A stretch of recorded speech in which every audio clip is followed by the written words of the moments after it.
The hidden side of Indian history. We often hear about how the British developed India. But what if I told you that for thousands of years, India was already a superpower? Before the British arrived, India wasn't a land of poverty or backwardness. It was a cradle of civilization, a center of knowledge, and one of the richest regions on earth. This is the story of India's real past, the golden age they never taught us in school.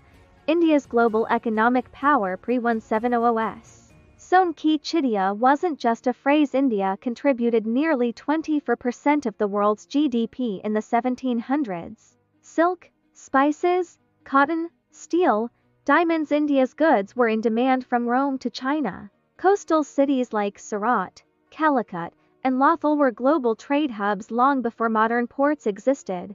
Roman coins have been found in South India, proof that ancient Rome traded extensively with Indian kingdoms. Science, mathematics, and innovation. 0 and the decimal system came from India.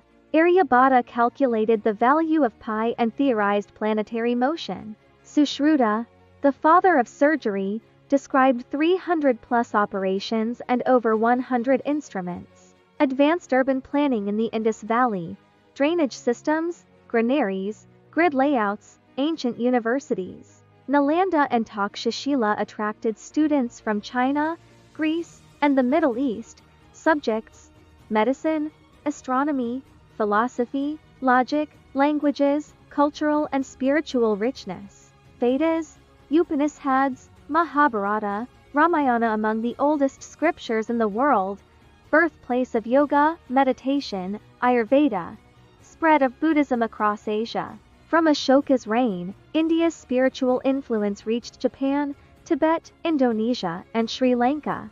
Mighty empires and kingdoms. Maurya Empire 3 to 1185 BC united most of the Indian subcontinent. Emperor Ashoka adopted Buddhism and spread peace, healthcare, and education. Gupta Empire. The Golden Age of India.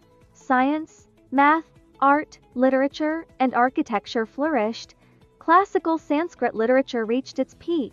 Chola dynasty 8501–50 CE. Created a strong navy, traded with Southeast Asia, built monumental temples like Brihadeswara Temple, spread Indian culture to Indonesia, Cambodia, Thailand, and Vietnam.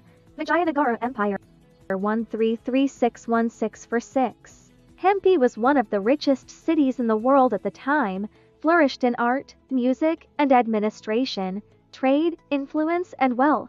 Silk route and spice route. India was a vital link in global trade. Spices like black pepper were worth more than gold in Europe. India's textiles were considered luxury. Even Queen Elizabeth I wore Indian muslin. Indian metallurgy produced the Damascus sword and rust-resistant iron. For example, Delhi iron pillar. The decline before the British rule after 1000 CE, repeated invasions and fragmentation weakened unity. Regional powers rose, but internal conflict made India vulnerable. European traders arrived in the 1500s, first as merchants, then as rulers. The British arrival and economic collapse. The British East India Company entered in 1600s, and by the 1800s, controlled large parts of India. They deindustrialized India, crushed artisans, and looted resources. India's share in world GDP dropped from 24% to 4% by the time of independence. Famines, poverty, and exploitation replaced what was once a thriving civilization. Conclusion: reclaiming the narrative.